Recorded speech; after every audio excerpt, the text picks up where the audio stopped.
মনে রাখবেন, আপনাদের এই নৌসাদ ভাই তার বীরত্ব গদি ছেড়ে রাজনীতির ময়দানে এসেছে, তো সহজেই অফসাইডে কাউকে আমি গোলও করতে দেব না। আজকে আমার 8টা প্রোগ্রাম আছে, এটা মানে 4 নম্বর চলছে, 5 নম্বর। আপনি বলুন তাহলে আমার স্ট্রেংথ কত, স্টামিনা কত আছে? যদি 20,000 করে হতো কত হতো? 1.5 লাখ, কম করে 1,60,000। কিন্তু সেটা ছেড়ে আমি অন্য রাস্তায় এসেছি, নোংরামি বন্ধ করার জন্য, চাল চুরি বন্ধ করার জন্য, রেশন চুরি বন্ধ করার জন্য, রেশনে প্লাস্টিকের চাল ভরে দিচ্ছে সেটা বন্ধ করার জন্য এসেছি। বাচ্চাদের মিড ডে মিল চুরি হয়ে যাচ্ছে, 84 স্কুলের স্কুল ড্রেস চুরি হয়ে যাচ্ছে, খাতা চুরি হয়ে যাচ্ছে, বই চুরি হয়ে যাচ্ছে, সব চুরি এরা করে দিচ্ছে চুরিকে বন্ধ করার জন্য। তাই বন্ধুগণ স্লোগানিং পড়ে দেবেন, ভাই স্লোগানিং পড়ে দেবেন। শুভেন কি অমিত শাহজির দেওয়া সিকিউরিটি নিয়ে ঘুরছি, যদি সাহস থাকে ছেড়ে দিন, রাজ্য সরকার তাহলে দেবে, এটা বলেছে। তো শুনে জানটা একদম ঠান্ডা হয়ে গেল, তাই না? কত তার মানসিকতার কথা বলেছে। এই ধরনের রাজনীতিবিদ হওয়া দরকার, তাই না? আমি চাই এই ধরনের পরিণত পরিপক্ক রাজনীতিবিদ পশ্চিমবাংলায় বেশি বেশি আসুক। কিন্তু অভিষেক বাবু জানা নাই, অলরেডি নওশাদ সিদ্দিকী তিনবার তার পিসিমণি তথা রাজ্যের স্বরাষ্ট্রমন্ত্রী মুখ্যমন্ত্রীকে তার নিরাপত্তার জন্য 3বার চিঠি করেছে, নিরাপত্তা রক্ষী দেয়নি। তারপরে আমি অমিত শাহজিকে চিঠি করলাম যে পশ্চিমবাংলায় বিরোধী দলের যারা বিধায়ক আছে সবাইকে আপনি সিকিউরিটি দিয়ে রেখেছেন, আমিও তো বিরোধী দলের বিধায়ক, আমি কি দোষ করলাম? আমার উপর এই ধরনের প্রাণঘাতী হামলা চলছে, আমাকে নিরাপত্তা রক্ষী দেওয়া হোক। তাও অমিত শাহ আমার কথাই সাড়া দিল না। যাহাই দিদি তাহাই দাদা, পিছিয়ে বর্গের কথা বলছি, পিছিয়ে বর্গের দলিত আদিবাসী হিন্দু মুসলমানের অধিকারের কথা বলছি। স্বাভাবিকভাবে অমিত শাহজি হোক আর মোদীজি হোক আর মমতা দিদি হোক, সবার তো মুখটা একটু আমার প্রতি গুমড়ে থাকবে, এটা স্বাভাবিক। তারা আমাকে দিল না, অমিত শাহজিকে চিঠি করলাম দিল না, মমতা ব্যানার্জিকে 3বার চিঠি করেছি দেয়নি। তারপরে আমি স্পিকার স্যারকে চিঠি করলাম, আমি যার কাস্টোডিয়ান, আমি যার আন্ডারে আছি, যিনি আমার কাস্টোডিয়ান, তাকে বললাম যে ন্যূনতম বিধায়ক হলে যেই সিকিউরিটিটা পাওয়া যায় সেটা অন্তত আমাকে দেওয়া হোক। তাও মমতা ব্যানার্জি, এই অভিষেক ব্যানার্জির পিসিমণি, আপনাদের জানিয়ে রাখি, মিষ্টি মিষ্টি কথা বলে সরল ধর্মপ্রাণ মুসলমান দলিত আদিবাসীর কাছ থেকে দীর্ঘদিন এরা ভোট লুট করেছে। নওশাদ মার্কেটে আসার পরে এদের ভোট লুট বন্ধ হয়ে যাচ্ছে, এদের এই জন্য তারা চাপে পড়ে যাচ্ছে। নওশাদের বক্তব্য, ক্যাপটিভ ভোট ব্যাংক হিসাবে থাকবেন না, ক্যাপটিভ ভোট ব্যাংক হিসাবে থাকবেন না, আপনার অধিকারে নিরিখে ভোট চান। আপনি দলিত, আপনি আদিবাসী, আপনি হিন্দু, আপনি মুসলমান, আপনি ওবিসি, আপনি খ্রিস্টান, আপনি ছাত্র, আপনি যুবক, আপনি কৃষক, আপনি শ্রমিক, আপনি সরকারি কর্মচারী, আপনি প্যারা টিচার, আপনার যে সংবিধান প্রদত্ত অধিকার আছে সেইগুলো চান, তার জন্য আওয়াজ তুলুন। বারবার কথা বলেছি, আমার সাথে যুক্তি তর্কে পেরে উঠতে পারছে না বলে আমার সম্পর্কে মিথ্যাচার করছে। কিন্তু মিথ্যাচারের ঝপের চপটা আমার দেগঙ্গার ভাইরা মায়েরা খাবে কি মনে হয়? এই অভিষেক বাবুর ঢপের চপ আমরা খাবো।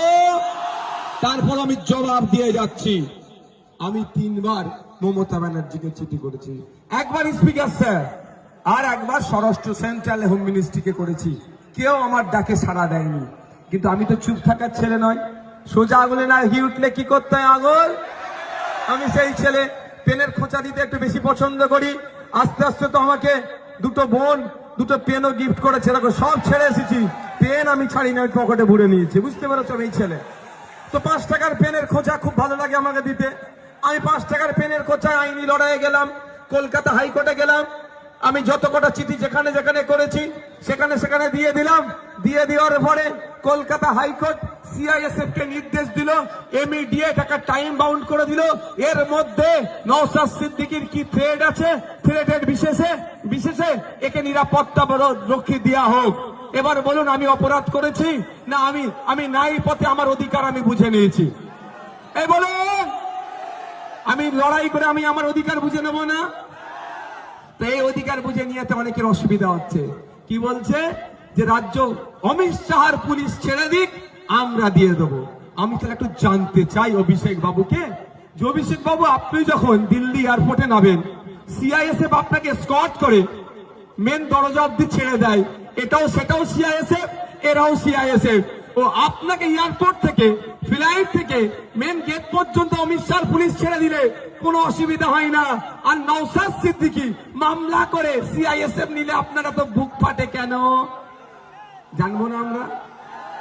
অ্যাকচুয়ালি অভিষেক বাবুর বুক ফাটেনি, এখানে যিনি আছেন তার তিনার হয়ে টোকালতি উনি করেছেন।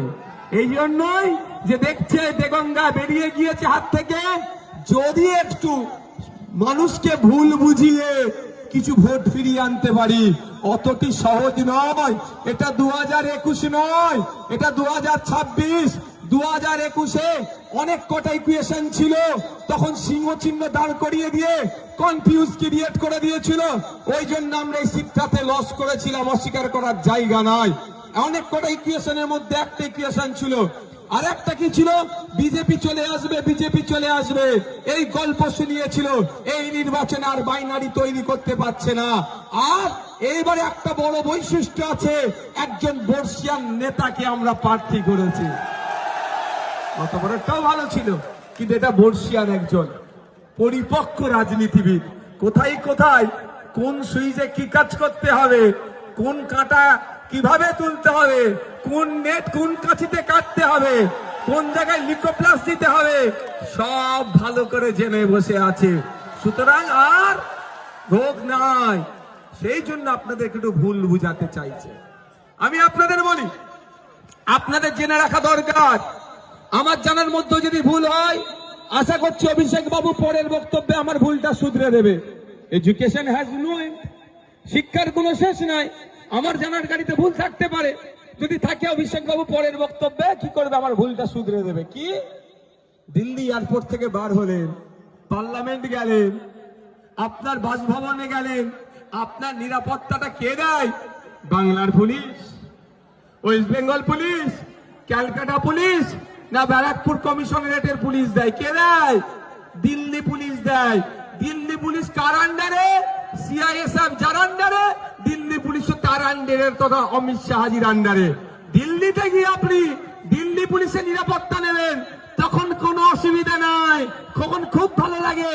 আর নওশাদ সিদ্দিকীর উপরে প্রাণঘাতী হামলা আপনারা চালাচ্ছেন, তাহলে সেখানে নওশাদ সিদ্দিকী আর লড়াই করে, আইনি লড়াই করে নিরাপত্তা রক্ষী দিলে এত কেন অসুবিধা হয় আপনাদের? এই প্রশ্ন করবেন না? তাহলে ক্লিয়ার মেসেজ? মেসেজ ক্লিয়ার তো? তাহলে কেউ যদি বলে অমিত শাহজির পুলিশ ছেড়ে দিতে, বা কেন অমিত শাহজির পুলিশ নিয়ে ঘুরছে, উত্তর দিতে পারবেন? এরপরে একটা প্রশ্ন থাকছে, উনি বলেছেন অমিত শাহজির পুলিশ কি ছেড়ে দিবার কথা। হ্যাঁ, আমি অমিত শাহজির পুলিশ তো নয়, এটা দেশের পুলিশ। কি এটা দেশের পুলিশ, দেশের force, central reserve arms forces এর মধ্যে এরা একজন। তাই এটা দেশের ফোর্স। তারপরেও বলছি, আপনি বলুন, আর এরপর থেকে যখন দিল্লি যাবেন, এয়ারপোর্টে ফ্লাইট থেকে নেবে, পার্লামেন্ট হাউস বলুন আর আপনার বাসভবন বলুন, বা আপনি যেখানে থাকেন সেইখান পর্যন্ত আপনি কথা দেন দিল্লি পুলিশকে নেবেন না। আমিও কথা দিচ্ছি, বিনা সিকিউরিটিতে আমিও ঘুরবো। কি বলছি বুঝে আসছে? উনি দিল্লিতে গিয়ে অমিত শাহ পুলিশ নেবে, সেখানে অসুবিধা নাই। আর নওশাদ এখানে মামলা করে দেশের পুলিশ নেবে, ওনার ওই জন্য বুক ফেটে যায়। কি বলছি বুঝে আসছে? এগুলো আপনাকে মাইন্ডকে ডাইভার্ট করতে চাইছে।